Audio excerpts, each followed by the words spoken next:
about a moment when fashion became more than just clothing for you, but a form of expression. For me, I started out really young with entrepreneurship and fashion. I I always had a liking for style and how I dressed as a young kid. I remember at a young age going to private school and dressing up in kind of prep wear. But then when I transitioned to public school, I still would dress like that. And I started making bow ties and started making ties. So it's always been a part of expression for me. It's always been therapy for me. So there was no particular time. It's kind of just always been that through. What about you, Miss Tamara? So I come from a family of makers. So like my grandmother and mother, we always made all the kids' clothes. So I started making for my dolls all of their clothes like it was a normal thing. I didn't realize that other people did not do that. So when I started going to school, I started, changing my clothes, cutting things up, sewing things, just to stand out. I'm a Brooklyn Bronx girl, so I went to high school of fashion, and it just was everyone was doing it. So I didn't realize it was something different until I stepped out of that world, and I realized, oh, you don't like make your jeans, right? You don't like cut your t-shirts up. So it just became part of who I was and how I decided to speak to the world. Tamara? I would say I started very young, probably around the age 11, 12. We were a hand-me-down family, so I got a lot of my cousin's clothing and it didn't always fit. So a big part of me styling and creating and designing started with me learning how to make things fit the way I wanted them to. So I would say I probably started around there, yeah. Love that. Okay, let's go back to you, Tamara. Can you share the story behind the first piece you ever designed and how it reflects your personal style journey? So it's so funny. The first piece I actually designed was the starter piece for this collection. I actually made it in freshman year of high school. It was for the fashion show, Fashion High, and it was a long velvet robe, and it was inspired by Josephine Baker. So right now I have a velvet collection inspired by Josephine Baker in the collection because it's just something that I just wanted to step into a world where there was a glamour, there was a simplicity, and there was a beauty of Black women. So that was the first thing I designed. What about you, Miss Matia? The first thing I ever designed was definitely doll clothes. I would upcycle my mom's stockings or tights that had runs in them and sort of drape them around the dolls. I always joke with my friends and I tell them my dolls used to be looking like in Vogue because they would all have matching fits and each one of them had like the head wrap and like the halter wrapped around their body, the bodycon dresses. So I would say that was the first design, yeah. What about you, Justice? My first thing I ever designed bow ties. That's private school, prep wear. So at the time, my mom was dating a brother from his mom, she always wear bow ties. So he taught me how to make bow ties. First product in my business. I love that. Okay, for the panelists, how do you stay innovative in an industry that is constantly evolving? And what does innovation mean to you personally and professionally? We can start with you. I think innovation comes from a very naturally intrinsic space inside of us where a lot of creativity is actually born out of necessity. So I think that a lot of times when we design, it's because we're creating or inventing something that we don't see already out there, or creating a space for ourselves, which a lot of us already do. So I think that that is where it's born, and then we kind of take it and allow our imagination to run from it with there. So if you allow the innovation to first be born out of creativity, necessity, imagination, then that pretty much carries itself from there. Tamara? A lot of innovation actually comes from not the fashion space, but I love architecture. I really love history, so my way of innovating is actually going back and looking to what things were done before, because a lot of things were done by hand, a lot of things were done specifically for a woman for an event. So I do a lot of research of like fashion history and costume design and a lot of architecture, just looking at how shapes and just like materials were used and mixed materials and colors. Also nature, God made the most beautiful color combinations, period. So that's what I look for inspiration and for innovation. Yeah, kind of jumping off of what Nadia said, a lot of the innovation aside from designer, a small business owner, there's always a need, there's always a problem to solve. So it's either going to about out or it's either be thinking about how you're going to solve these problems. That's really going to happen. Thank you for that. Next question. How do you think the current social and economic climate is shaping the narrative of Black designers today?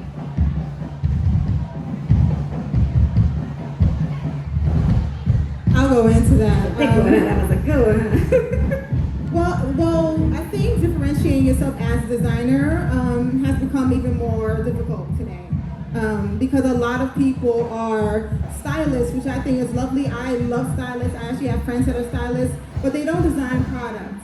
And differentiating yourself as someone that actually sits down with a pad and a pen and sources materials and works with factories or make them on your own and showing them the process behind it, I think is something that we need to do more because this is something that came from our brains. It's not something that we bought. It's not something that you can buy into. And I think differentiating yourself as a designer in a space, in a world of amazing social media personalities has been difficult, but we have to do it more and we have to speak out more. I think with the advent of social media and not social media and the internet, it's a lot easier to connect with the consumer. But in this day and age, the consumer is a lot more diligent about what they're supposed to do in this sport.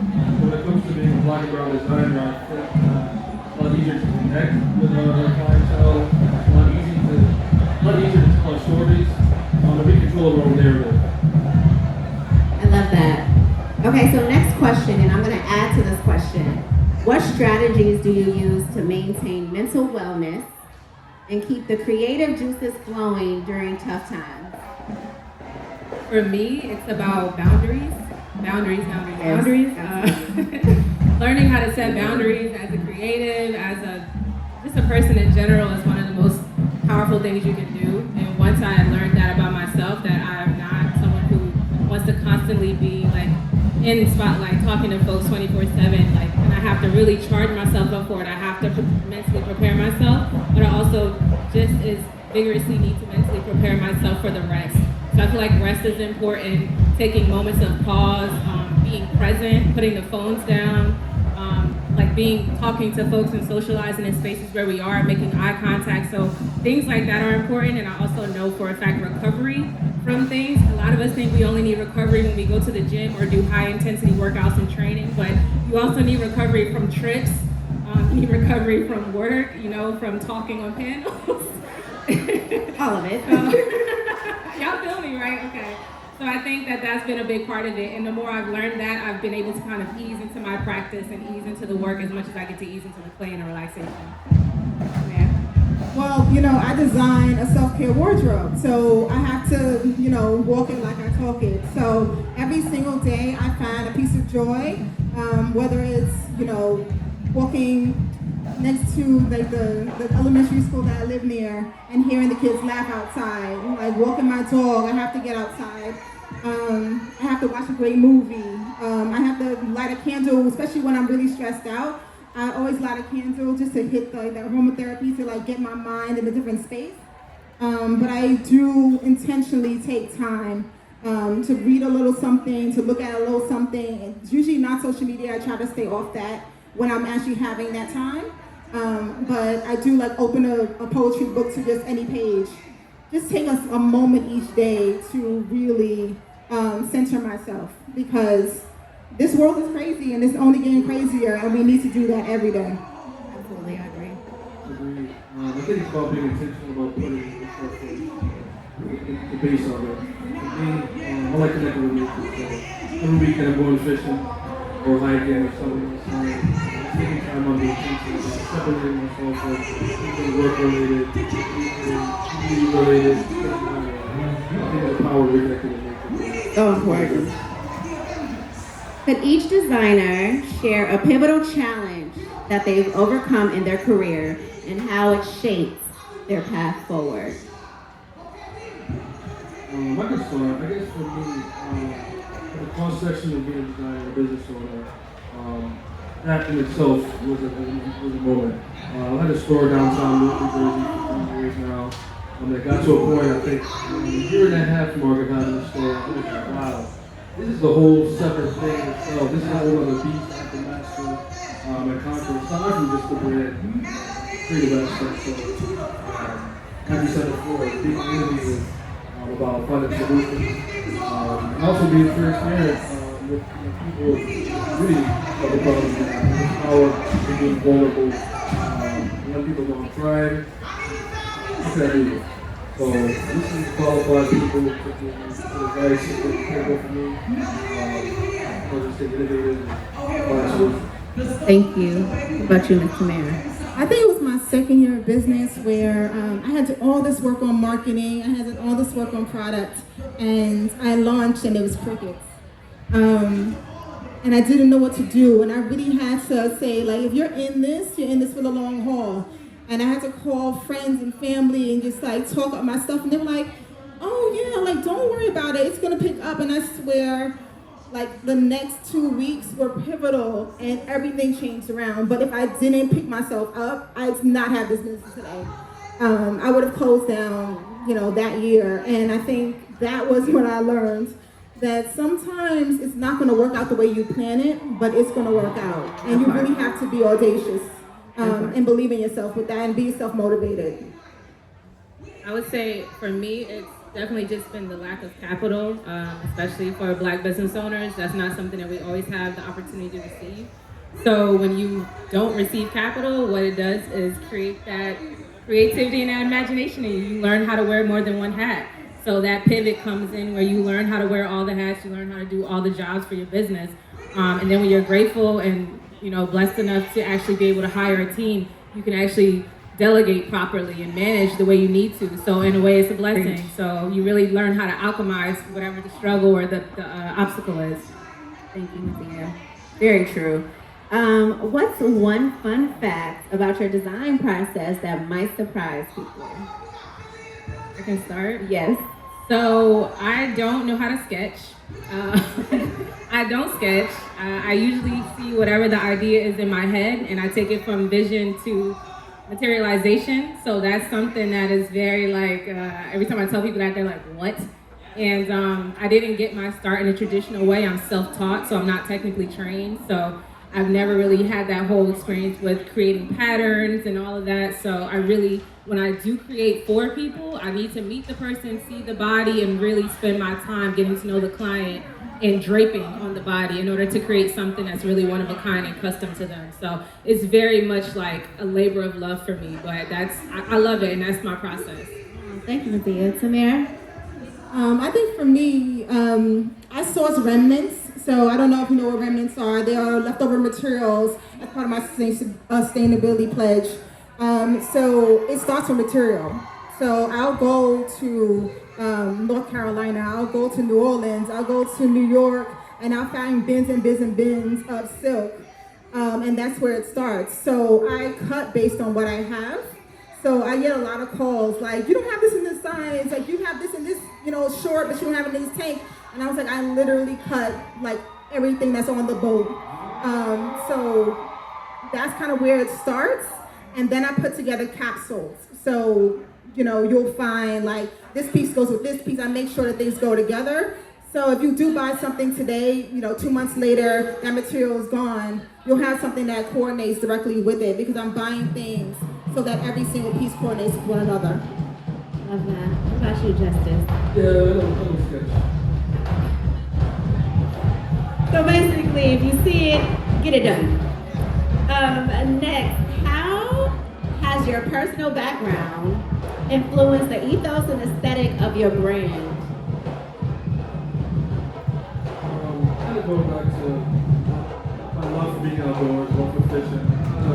Always incorporate that. So, all of my design, as you can see, is very kind of earthful, green, environmental. So I think it at least aspect of always go to or something like that? I would say with my background, very much starting young, like I mentioned to you guys, I got a lot of hand-me-downs, but then another thing that I really did was, if you notice, growing up, I grew up in East Orange, New Jersey. So in that area, we had a lot of like strip malls that had a lot of fast fashion retailers. So what I would do is get really creative with my clothing. I might get like $5. So I would go and get like 3 outfits and interchange the outfits, pin it up on this side, cut it up in the back, tie it, do whatever I needed to do to still let it have my personal style so that I didn't look like everybody walking around and didn't look like the mannequin. So I would say that's where the innovation really started, and that's kind of like that foundational element of my design process.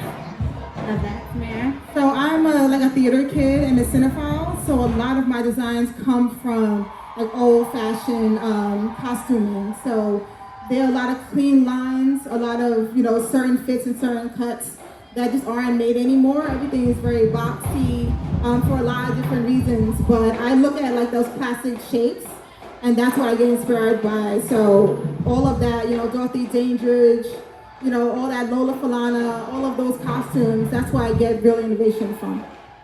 Thank you, Samara. Could you share some advice for emerging brands looking to break into the fashion industry? I'm sure there's a lot of people out here who are interested in this question. I guess one thing I would say is lean into authenticity of the brand. When I started the boat I put the guns and everything, first, that, this and that. So what it did, kind of spread itself too fast. So people thought of a young brand, they didn't know what to think. It's all over the place. So hyper focus on a certain thing, put thought, intention into authentic your brand. I'll piggyback off of that. My mom used to say, no one can do you like you, right? So anyone can make a t-shirt, anyone can make a pair of jeans, but you have to put your particular spin on it. And also don't believe that because everyone's making t-shirts and everyone's making jeans, that your position, like your actual spin on it is not special enough for someone to buy your particular t-shirt and your particular jean. So don't believe that you can't do it. That's a really important part because everybody that mother is doing it. But you have a talent and a dream and a magic to make it happen. So really believe in yourself and know that someone's looking for you right now. I would say my bit of advice would be to ask yourself a question and then answer it with your brand. So I always say solve a problem, and you'll be in business forever. Just make sure you have some kind of a focal point. It's good to just make things because we feel like making it, but when you want to translate that into sales and business and actual success, you have to answer a question. Otherwise, you'll be in the space just throwing your ideas at the wall and not really getting anything back. So make sure you ask a question, answer it with the brand, and then problem solve. That's my best advice. Okay, thank you, Nadia. Looking ahead, where do you see the intersection of technology, because that's where we're going, we're here, and fashion taking us in terms of new forms of expression? I would say we're obviously seeing a lot with AI integration. So I think that's one of the bigger parts with marketing, branding, imaging, that kind of thing. A lot of folks are getting really creative with fashion shows. And what I personally like is the intersection with sustainability and technology. We're a lot less wasteful when we can create something digitally to see what it's going to look like, to see how much it's going to require before we cut and sew. And then even with models, which I particularly don't like the idea of putting people out of jobs, so that's probably where I am a little dinosaurish in my thinking with it, but when it comes to integrating sustainability, I'm all for it. So that's kind of where I see that happening, that marriage. Well, I'm a big believer in that AI doesn't make clothes and AI doesn't wear clothes. So anything that technology will do will be to aid the sewers and the makers and the designers. So if it's not doing that, I don't see a use for it. There's a lot of innovation when it comes to visualizing something, but I'm a maker. So if I can visualize it, but I can't actually make it and put it on a body and have someone love it and enjoy it, to me it's not worth it. So, art is great and making art, but art is a form of fashion, but you can't wear that AI piece. I need to find someone to make it. And like you said, said, putting people out of work is not my jam. I make my clothing in New York City with a lot of amazing makers, and that's where my focus always will be. Y'all got nothing? No. Okay, and this is my last question. How has your brand, your entrepreneurship, your baby, how has it healed you? So it actually has healed me because what I do now, I'm primarily starting to focus on research around how synthetic materials and fibers affect our skin. When we wear them over long periods of time, when we sleep on them over long periods of time, a lot of people don't know that polyester is a microplastic. And when you wear that over longer periods of time, you'll see things like eczema, psoriasis, those types of things start to affect your bodily health. So imagine wearing that over a period of 40 years, 30 years, 20 years. Imagine wrapping your baby and swaddling them in polyester blankets. So what I do right now is to heavily focus on educating our community about how important it is to get their hands on 100% organic cotton, linen, and wool. And I only work with those materials as well, so I live it and I actually make it and breathe it as well. So I'm a walking testament of that, but I also make sure that when I can, I'm doing workshops where I'm teaching about this and I'm educating our communities about it because it is very important. The second part of that is also reconnecting us to the ancestral origins of creation and regenerative design practices, which if you understand, a lot of those materials that are better for us come from nature naturally. So they grow from the ground. You have hemp, flax is where the linen comes from. So I'm telling people and reconnecting them to nature, and it's encouraging us to get back outdoors, like Justice is outdoors, like he's fishing, doing whatever, like all of these elements are tied in together and it's not a separate experience. So that's pretty much, yeah. Thank you, Matia. Mara? I think for me, before I did my first design for Jean Marie, I did not take care of myself. Like I was just going, working. And I thought that was just gonna be, my success story. But by designing this, I have to do the things that I'm encouraging others to do. So now I'm taking much better care of myself. I'm getting much more rest. I'm actually going on vacations and not working. I'm actually wearing some of the things that I designed and sitting down and having my tea in the morning and all of those things. So it's really made me take stock in what's important, and it starts with me. Thank you. Justice? Sewing and design is really my therapy. There's a power to kind of have an idea in your mind, the ability to bring it to life. It's truly fulfilling. There's certain points in my life where I'm like, I don't know what I'm going to do. I had a child with something going, my mom had a cancer battle, a friend of mine passed away. I don't know, like a year's span. I thought it was really great. But there's something about being hands-on and continuing to bring things to life that has always been very new to me. So at the very least, I try to make something creative once a day to kind of balance me out. Always really consistently have problems with bringing forward challenges to really my therapy. Gotta take care of yourself. Okay, so I know we're up here talking about it. Now we need to show everybody what you guys are working with. So Tamara, if you could go up there with your motto and show your brand, and Marie. If you didn't know, Tamara does intimates. That's rare. I just wear this like regularly. Yeah. I'm a bronze That's girl. I come intimate. on She with is a silk black regularly. designer who has intimates, and I love that. And if you can let them know where to purchase as well and why you chose that piece. So my company is called Jean Marie, which means I deserve. So our mission is to create your first self-care wardrobe. And a lot of women don't have a wardrobe specific for self-care. So my designs are all for all women, all body shops, all body shapes. So you're gonna find classic pieces, like this chemise. It was actually inspired by a Lorna Falana piece that she wore for a magazine shoot long time ago. And then further inspired by Lena Horne's piece that she wore for a magazine shoot. And it's a very clean and classic design. It's called on the bias, has high slits at the sides, but it's lined down the bodice. So you can wear this out.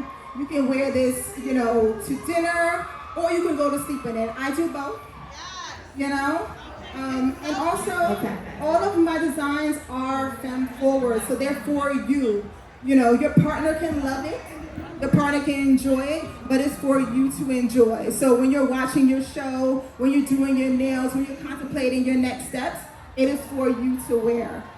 So we coupled this with a silk chiffon duster. It is a night dress. You can wear it closed, you can wear it open, you can wear it belted. A lot of my girls wear this on top of their lingerie, on top of their negligees. So it is that piece that kind of goes with everything, but you know, it's demure enough, it's classic enough that, you know, that you're not showing everything, but you're showing a lot, so you're showing enough. So I love that piece so much. Also, I'm a bronze girl, so I definitely did a little neckline similar to like a Yankees jersey. So that's kind of my little nod back to home. Love that. Thank you. What about? Yeah, so my second piece I'm actually wearing, these are my best-selling pieces. So this is a short robe. It is just a classic piece. It's meant to be worn over something, so it has really high slits at the sides. You can actually access pockets if you're wearing my trouser, which I also designed with it. This is a two-piece camisole and short set. I made it a little bit shorter in the front, a little longer in the back. So if you have, you know, a fuller bottom, it will cover that. Also made it higher in the waist. So if you do have a tummy and you don't ever want to see that, you can cover that. My camisole is actually something that I cannot keep in stock because I have all of my corporate girlies that need a Lion's camisole and could not find it, so you found it here. You can adjust it a little higher so that you can wear it to work under your blazer and lower it when you're going to go out, you know, after work. So those are my pieces. Thank you. Where can they purchase? You can actually purchase direct at janareed.com. Instagram is Shop Jana Reed. I also, for everyone across the pond, Wolf and Badger has a shop for all international sales.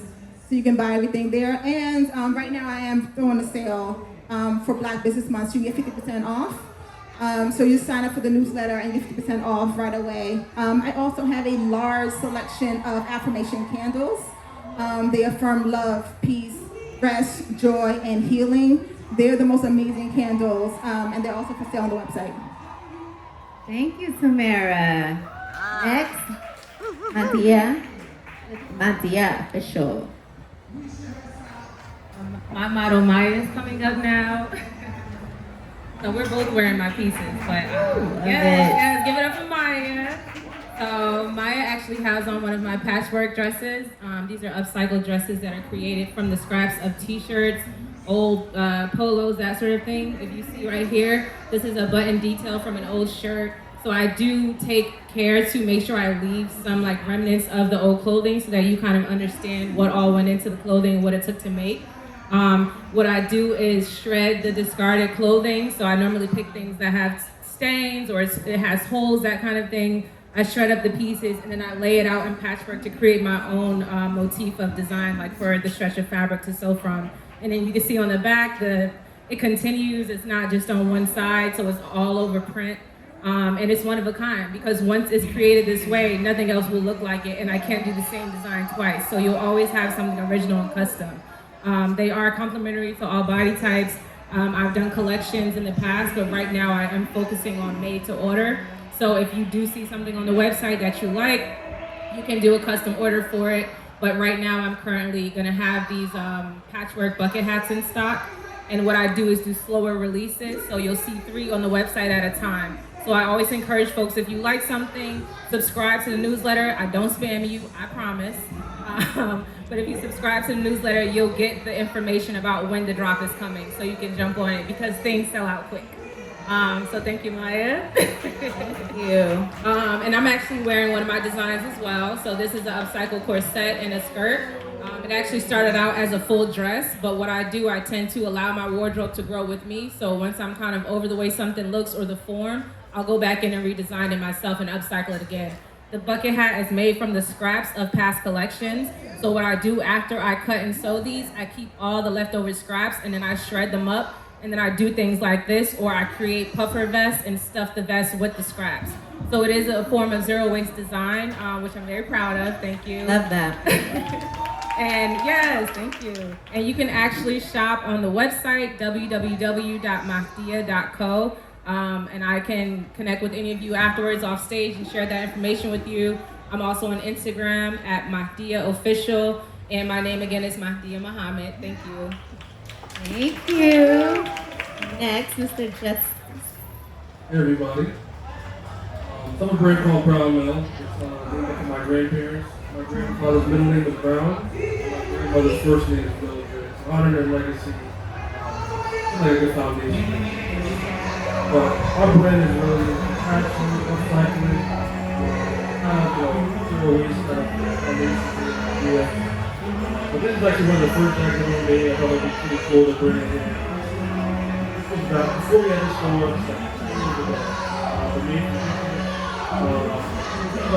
jeans, Wranglers, things of that nature.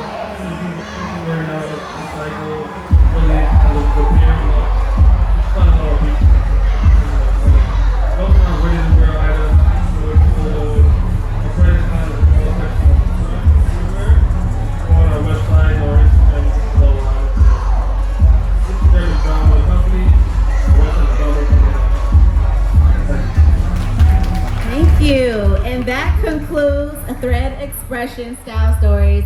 Continue to shop black and support these designers. Thank you guys. Happy Curlfest.